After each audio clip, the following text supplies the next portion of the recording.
And before I get started, please put your names in the chat so that I know who's exactly present in this session.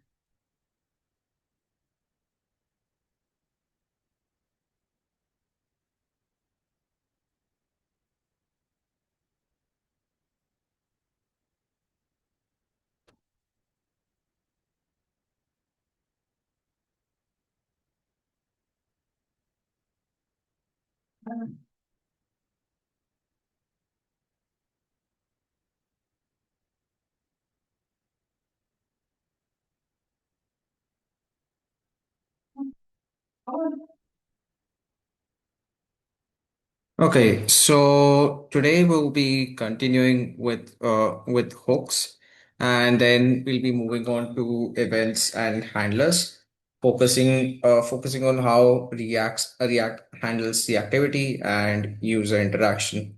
We'll first cover the core ideas in this slide, and then we'll try to take a look at some hands-on examples that should cover the core ideas in the slides. And here is today's agenda, where we will be it will be continue going deeper into React hooks by focusing on useEffect, strict mode, and useRef. And then we'll shift into events and handlers, especially React's synthetic events, passing a handlers as props, and how event bubbling works. So as you go through this agenda, you will see that everything connects. The hooks portion gives us the foundation, and the events and handlers portion show how user interactions connect back to state updates. Now, let's try to understand more about use effect. So, try to think of the use effect as a way of telling React that after this component finishes rendering, to the side effects. So and uh, and so the way that it does is they try to pass on a dependency array. So, and it also depends on what that array contains.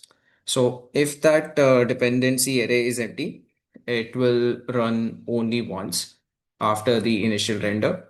But if you include values like properties or like props or state, it will run on the first render and again whenever one of those values changes. But if you leave the array out entirely, it runs after every render, which can easily lead out to infinite loops if you're not careful. Let's take a look at this code example on our right. So in this example, the component receives an ID prop and stores the fetched data and state. The use effect runs after render, fetches data for that ID, converts the response to JSON, and it updates the state with set data. Because the ID is in the dependency array, the effect reruns whenever the ID changes. So the main question to always ask yourself is this: what data does this effect depend on? Whatever the answer is, those are the values that belong in the dependency array.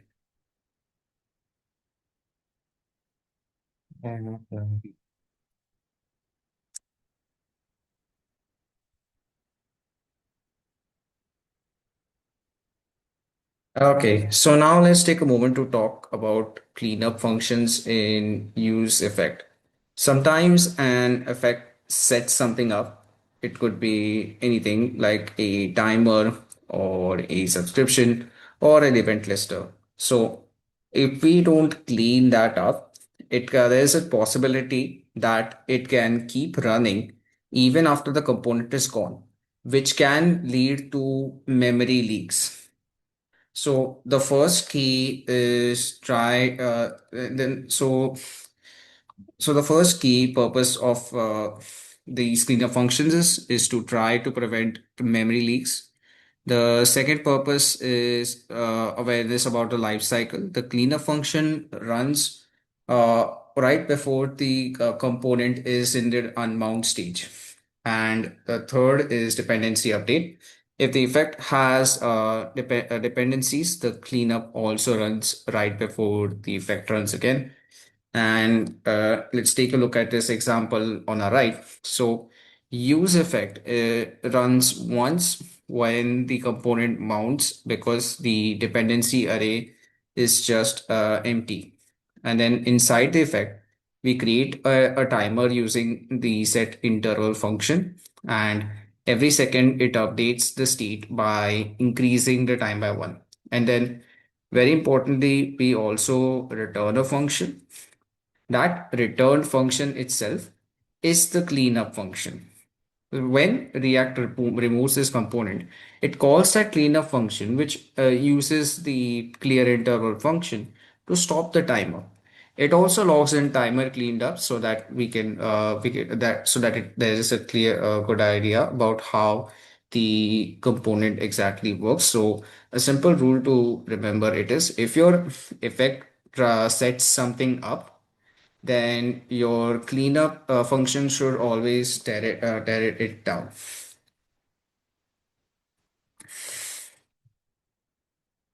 Now, let's take a look at strict mode, which is basically considered to be every React developer's safety net. So if you ever, there will be a time that you will see your use effect run twice in development. And if you ever start to wonder why is that happening, the main reason behind that would be strict mode. So, what is strict mode? A strict mode is nothing but a tool for highlighting potential problems in your application. It adds extra checks and warnings during development, but it is not responsible for rendering any UI elements. A good way to think about it is like a stress test for your components. It pushes them a little harder to make sure that they are resilient. The result is that it always confirms whether the component can be safely started and stopped repeatedly. So, coming back to the user effect hook, so if your effect breaks when it runs twice, that is usually a sign that a cleanup function may be missing or incomplete. So, in the example that you can see below, the strict mode wraps the app component at the root. So that means everything inside the apps gets those extra development checks. So the important thing to remember is that strict mode is not the bug, it's the tool that helps you discover the bug early in the early in the development stages itself.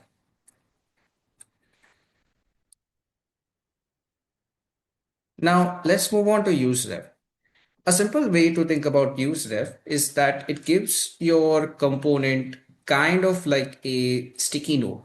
Now, when I say it's a sticky note, it's a place to store a value that stays around between renders without it causing a re-render when it changes. The first reason that we would probably use ref is for values that persist throughout the application. That means we can store things like timer IDs, previous values, or any mutable value we want to keep a track across different renders.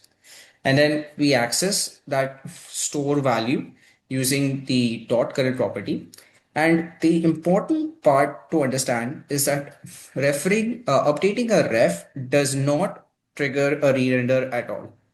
And then the second common use for useRef is accessing DOM nodes directly. So for example, if you want to focus on an input programmatically, that means on any other events, such as the user may click on it, useRef gives us a reference to that actual input element. So on this example on the right, we have created a ref called input L, which you can see right over here. And then we initialize it with the useref at the start. which is usually null.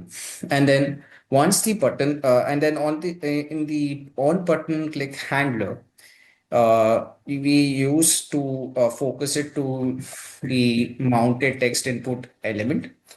And then once the input is mounted, the input L dot current points to that actual input element inside the DOM.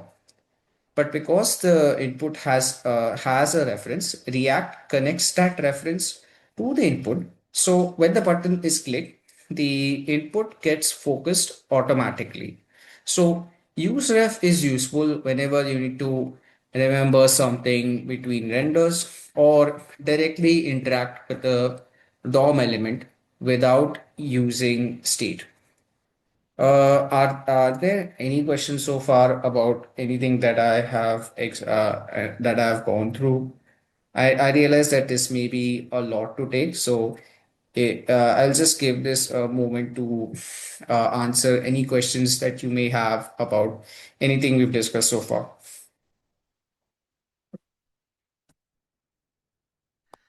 I have a question, sir, about the strict mode. How does it display any kind of bugs? Can we see them in console, or it is just underlined as the some kind of bug with the red line in the code? So that's a great question, Hannah. So usually strict mode does not show bugs in the sense of labeling something like this line is the bug. Instead, it helps expose problems by making certain behavior more noticeable during development. Well, sometimes there you will be able to see like some warnings in the console. Sometimes you will see effects like running twice in development, and there could be some times where the bug just shows up through like behavior. Like there could be like duplicate API calls being made, or maybe the cleanup function is not being executed properly. So strict mode is less about directly displaying of bugs, and it is more about creating conditions that could reveal weak spots in your component logic. I hope that answers your question. Yes, thank you, sir. Are there any more questions, or Karnik, can? I had a question regarding the cleanup function, Mm-hmm. cleanup method inside the use effect. Is that uh like it, it's we have to we are required to have a cleanup always, or um i- is that a requirement, or what if we don't put a cleanup? Is there any bad consequences to that? Okay, that's actually a good question. So you are not required to always have a cleanup function in every use effect hook. You only need a cleanup function if your effect sets something up that needs to be stopped, removed, or maybe unsubscribed later. So, for example, if you start a timer with set interval, you should be able to clean it. There should be a cleanup function that would help clean up that particular timer. Or if you add like an event listener like on submit or on click, you should probably remove that as well, given the logic of the application. And then there would be some instances where you create a subscription. There should be always an option to unsubscribe. But if your effect is just doing something like fetching data once or just updating the document title, there may not be anything to clean up. So the question to ask is not does every use effect need cleanup, but rather that this effect creates something that continues running or needs to be undone. So if in short, if the effects are set something up, then you should there should be a cleanup function. If it does not leave anything behind, then a cleanup function may not be necessary. I hope that answers your question. Yeah, that does. Thank you. So, one question regarding the strict mode I had was, so it's only in the development mode that strict mode is enforced, So so only when so if it's deployed in production and all, it doesn't it's not uh I mean Yes, actually, that is correct. Strict mode's extra checks are only enforced when the application is in development mode. So when such applications are deployed on production environments, then React does not do those extra development only checks because you would not see effects intentionally run twice just because of strict mode. That being said, strict mode being development only does not mean we should ignore what it reveals. So if strict mode exposes a problem, it usually points to a real weakness in the component logic that could still matter in production. So the double rendering behavior is kind of like development only, but it is good to catch those bugs in the early stages, which are still important to fix. got it. So is there a flag which tells React that this is right now not in dev? Sorry, I maybe jump. Yeah. Okay, in a way, the environment is what determines that behavior. So when your React app runs in development and you wrap part of your app with application with strict mode, React would enable those extra checks automatically. So usually you do not set a separate flag inside your component code. The main thing is whether your app is running in development mode and whether that part of the component tree is still wrapped in strict mode. So for example, if you wrap your root component in strict mode, then everything inside it gets those checks only. So the switch to really consider is the combination of development mode plus the strict mode wrapper. And the flags to look for would be any unusual behavior that you could see in your application. Got it. Thanks. Okay. Are there any more questions or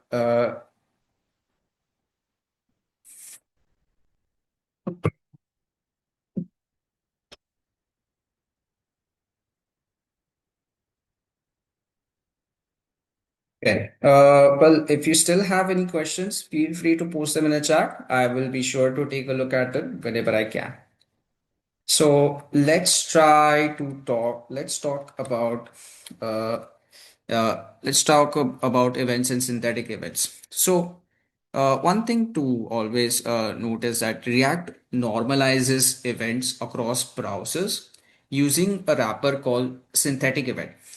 So the main idea here is React gives us a consistent event system so we can write event handling code without worrying so much about what kind of browser the user might end up having. So the features of the synthetic event wrapper is that we would always have a consistent API. That means that the event objects behaves in a predictable way across many of the major browsers like Chrome and Firefox. And then there is another element called event.target. It refers to the element that actually triggered the event. So for example, if you click on a span element inside the button, the span could be the target. And then the event.current target refers to the element where the event handler is attached. So maybe it could be to the button or maybe it could be to the space around the span element. And then finally, event.prevent default is another element that stops the browser's default behavior. So some examples of that behavior could be like form submissions or that could eventually lead to refreshing the page. So if you take a look on the example on our right, you can see that we have a sign up form component. Inside it, we define a function called handle submit that receives the event object. So the first thing that it does is call event.prevent default, which stops the form from doing its normal browser normal behavior when they would trigger the submit event. And then in the GXX element itself, we attach the handle submit to the form using the on submit handler in the form. So when the user clicks the submit event, the form triggers the submit event, and then React passes that event object into the handle submit function. And the page does not refresh because we have prevented the default behavior. So the key takeaway here is that React allows us to give a consistent event object, and that makes user handling user interactions much easier and more predictable.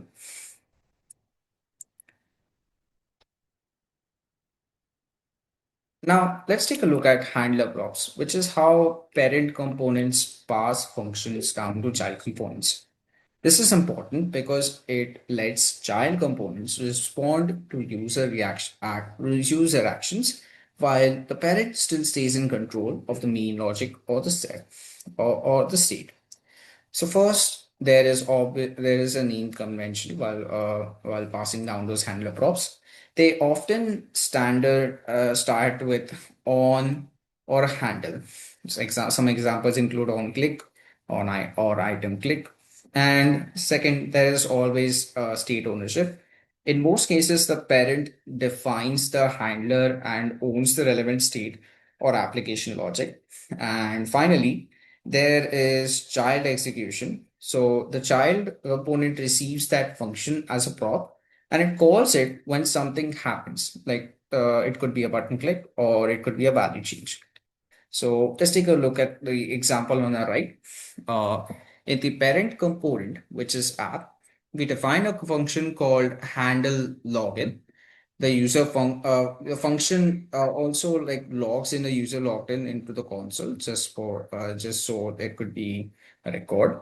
And then the parent passes that function down to the child component as a prop called on login click.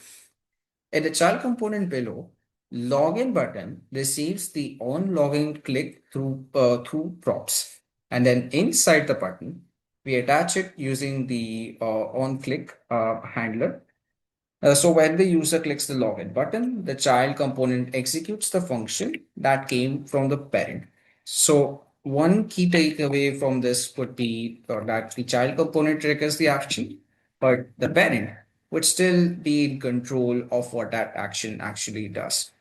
So this pattern is one of the most main ways that React supports communication from child components back up to parent components. And one thing to always remember is that all this passing down of properties will always happen one way and it will never be passed on from child to parent.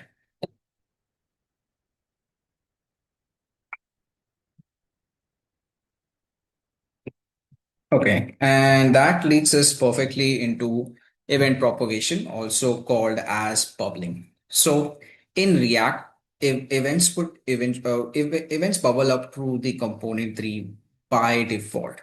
That means if you click a child element, then that same event can also trigger handlers on its parent, on its grandparent, and so on. So the concept of propagation is that clicking a child element also could trigger events on its parent, grandparent, and so on up to the document itself. Try to think of it as a bubble rising upward to through water. So the event starts at one point and then it travels upward. The benefit is that the parent components can centrally handle events for their children. And in the event that you need to stop that behavior, you could React always gives you that option with event.stopPropagation. So for the code example on our right here, the parent div has an on-click handler that shows that the div has been clicked. Inside that div, there is a button with its own on-click handler, which that points out an alert that says button that's been clicked. So if the user clicks the button handler would run first. Then the event bubbles up to the div. So the div handler would run too. So that means clicking the button will show not just the button being clicked first, but there will be an alert that says div clicked after that. So if you wanted to only the buttons handler to run, we could use event.stopPropagation inside the button click handler to stop the event from continuing upward.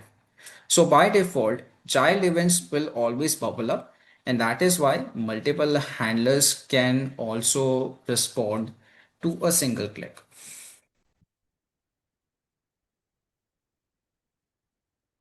And so to summarize what we've covered so far, use effect helps us manage side effects and control when they run using dependency arrays.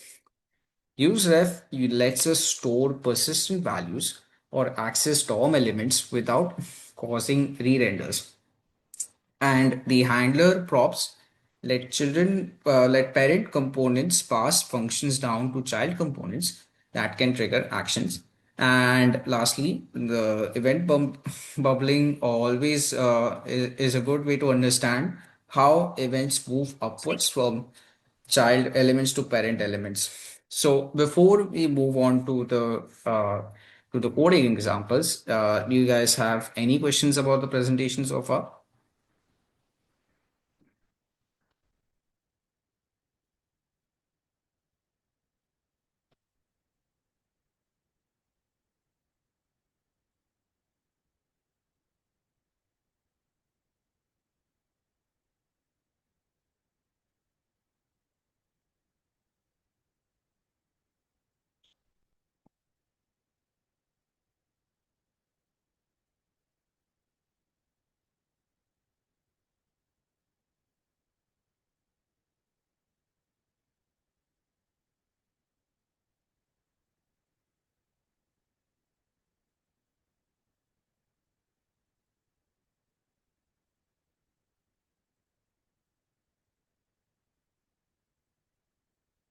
All right.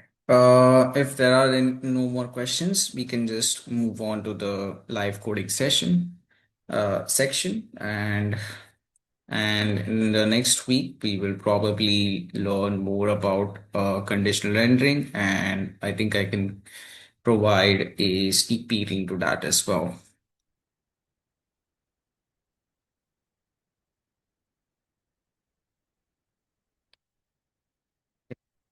So give me a moment while I set up the sharing option.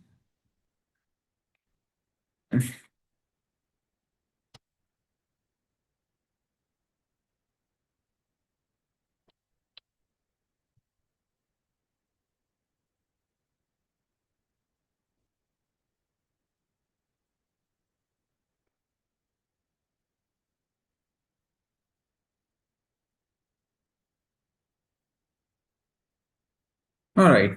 Uh, Let's take a look at the coding example we have today. I hope that you guys can see the screen. If you need me to zoom in a bit, just let me know.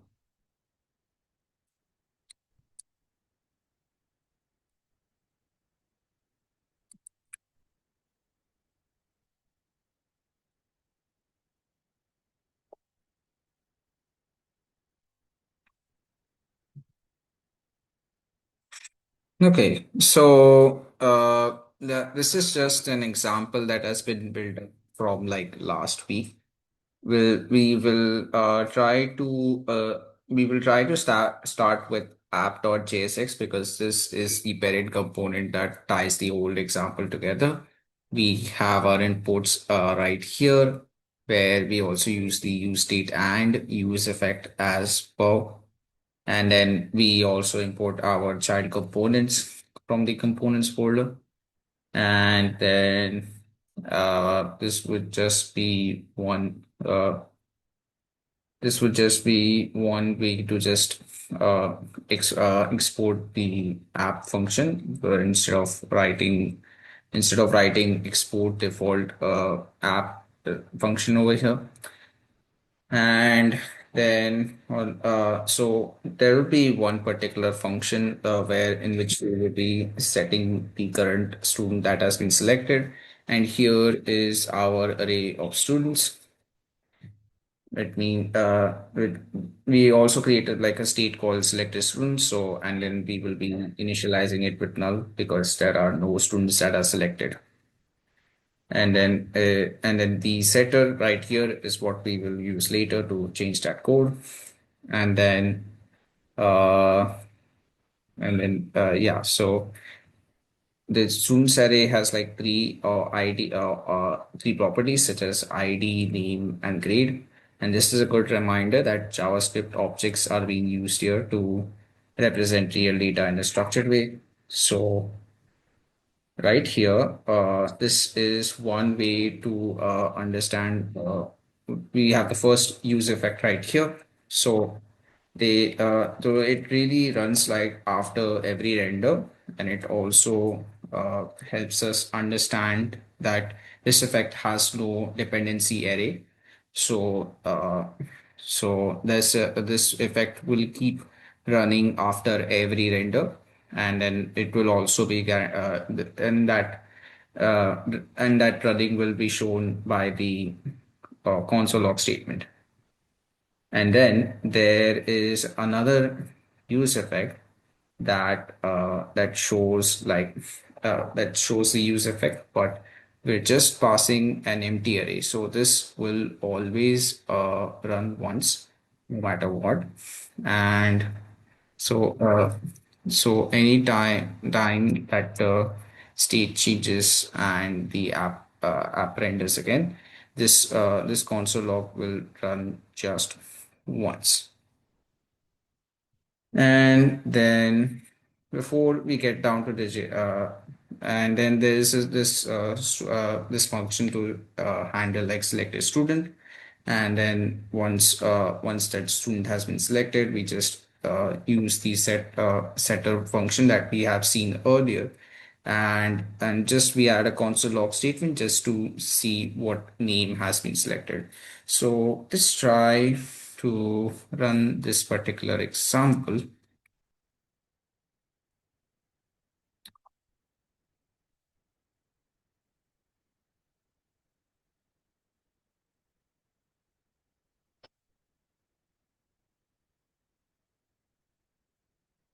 Just open up the console as well.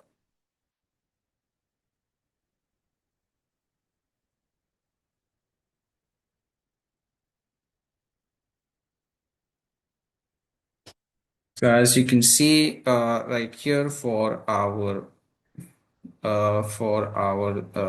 selected students, since we haven't selected anything, that's why the render is just showing us null. And this is the second use effect hook that we had seen, where this would run only once. And then you can also see that after the user effect has been mounted, the cleanup function also ran, and that way you can see that this has been rendered successfully. Okay, so just one quick clarification here. The cleanup function that you're seeing in the console is happening because React is currently running in strict mode. So even though this effect has like an empty dependency array and normally runs once on mount, strict mode intentionally simulates the entire component life cycle, starting from mount, unmount, and then mount again to help us catch cleanup related issues early on. So for so first we see that the students there is no selected student, and then we see the mount message, and so right after that we also see the cleanup message. So that does not mean that this application the current application is broken.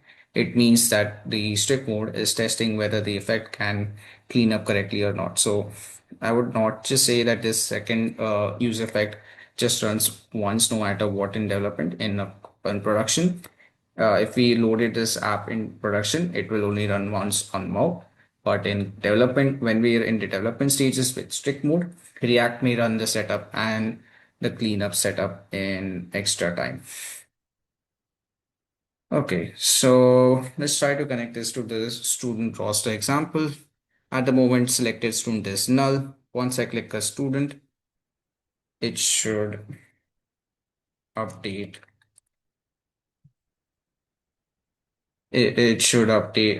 The child component will call the handler prop, and the app will update its selected student using the setter, and then we should see a re-render here, and then with the selected student's name in the console.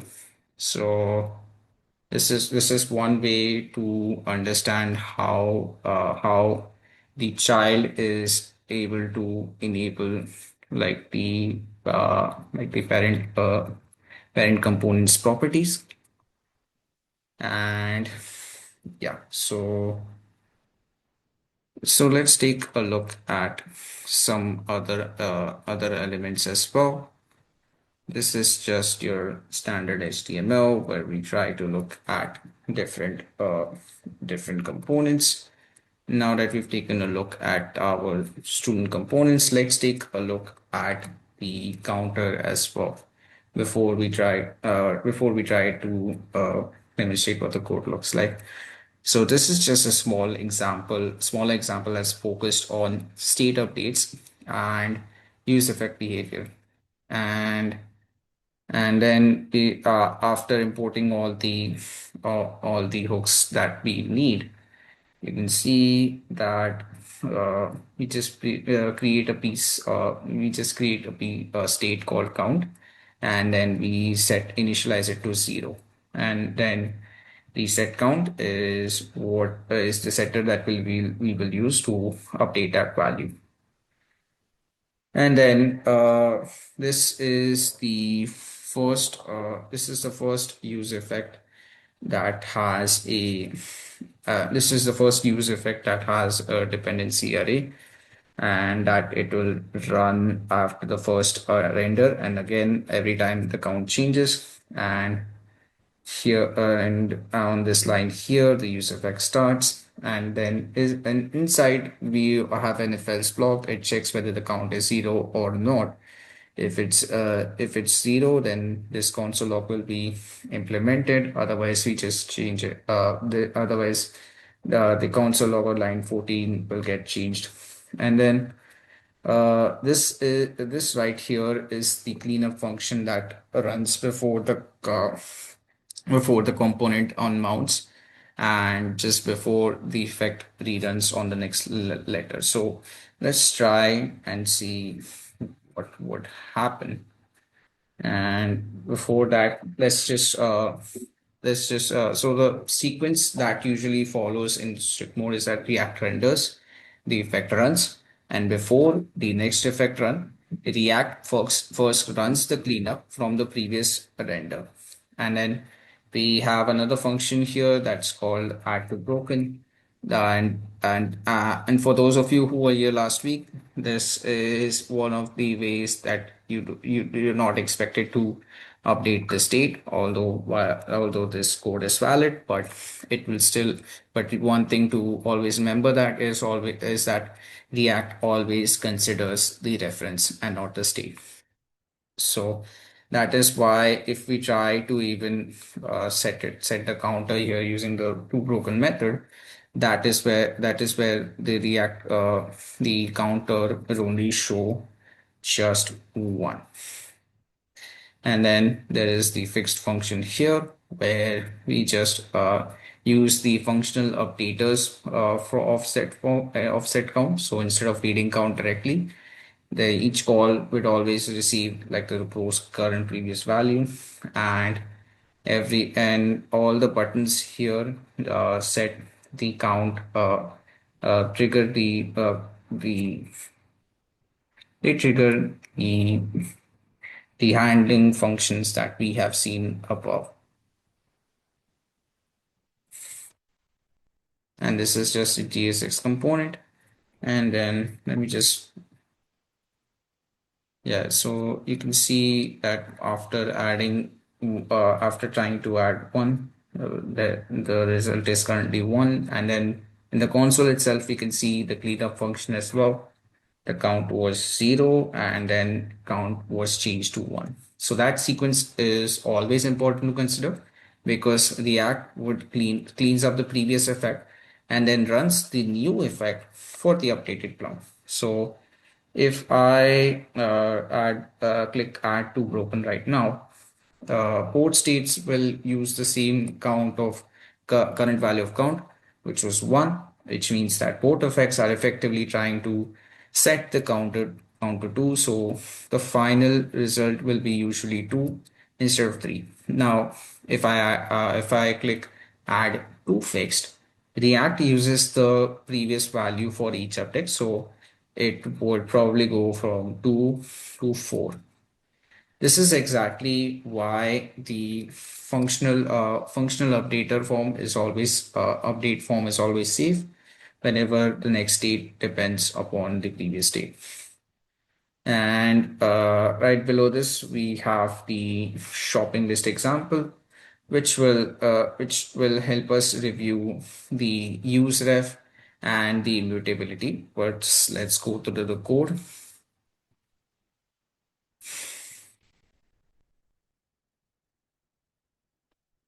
Okay, so for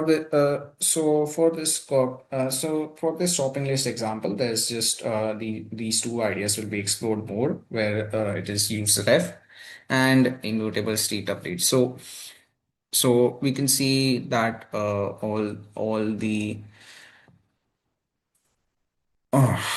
all the hooks have been imported, and the items have been set to an initial array where it is an array of like milk, eggs, and bread. We also have defined the setter here, and we just need a use state to store the list items, and then use ref would be used to hold a reference to the input element that can be used to add any item that we want. So that is where we define, and then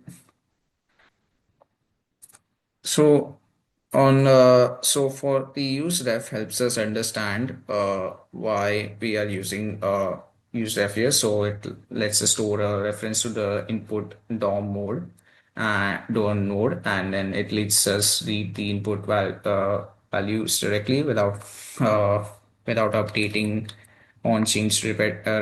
the state.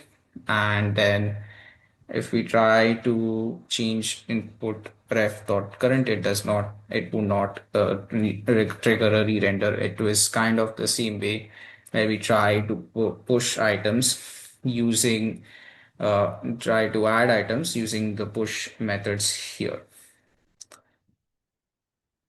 So this is one way that input ref dot if we change input ref dot current, it would be one way of mutating the state directly, and React may see the same reference and skip this re-render after all, and then and then this is the handler for which we would just check the input value from this input field right here, and then we always try to add some validations, like if the value is like completely empty, it will not just let us add anything at all. And then once we add an item, let's say I want to add cheese. So this way, it will just check the input value, and it would use the spread operator to create a copy, and which would affect a copy. And once that copy has been set to the new array, it will always trigger a re-render.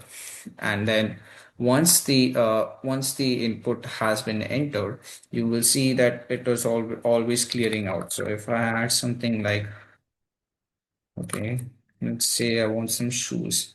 So after I clicking on add item, you can see that the previous this input has been cleared for me to add more items. But what if I try to add butter using the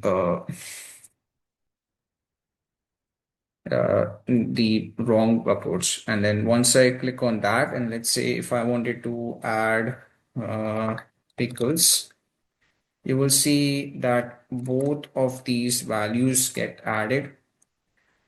So even though the wrong approach may not update like the UI, may not update the UI immediately, even though the array itself was changed internally. So when I click on add butter wrong, the code mutates the existing items array push, and then it passes the same array reference back into set items. And then because React compares state by reference, it may treat that as if nothing changed. So the component may not re-render right away. But when I type pickles and click add item, the function uses the correct immutable update with the spread operator. So at that moment, React gets a brand new reference, so it re-renders. And because the old array already had been mutated behind the scenes, so that is the reason why butter and pickles both suddenly appear together. So this is one of the reasons why direct mutation is dangerous. The data may change internally, but the UI can become out of sync until some re-renders happen later. So the safe rule to understand here is that you should never mutate state directly. Always create a new array or object when updating the state in React. So those are the examples that I had for this particular session. Are there any doubts about the examples that I've shown or the presentation earlier?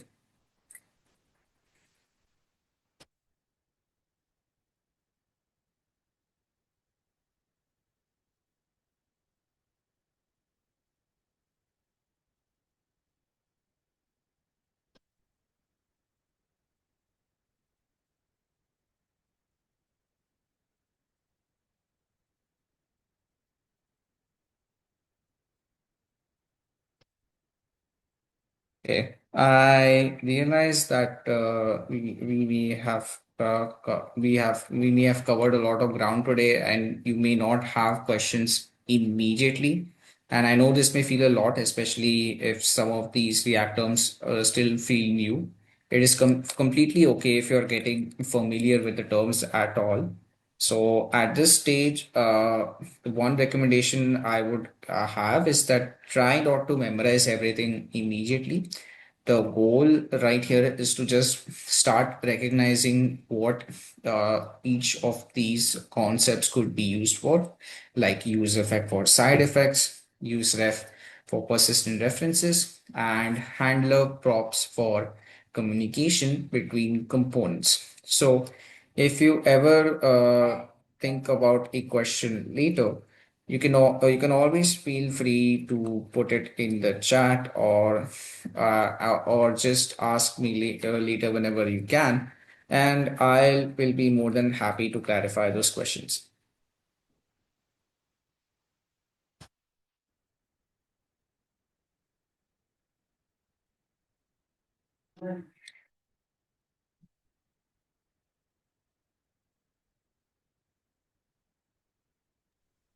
Thank you. Yeah, I haven't read that much this lesson that I don't have questions yet.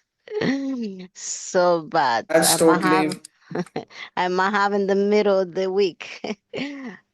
Yes, but what I understood and you clarify is the use effects is the hook that make connection. The the only thing I is so clear so far, if I'm not wrong. Yes, that's completely right, and that's and one thing, and of course, I will be posting this recording too, so don't worry about that. It will be posted soon. Let me just take a moment to stop the recording right here.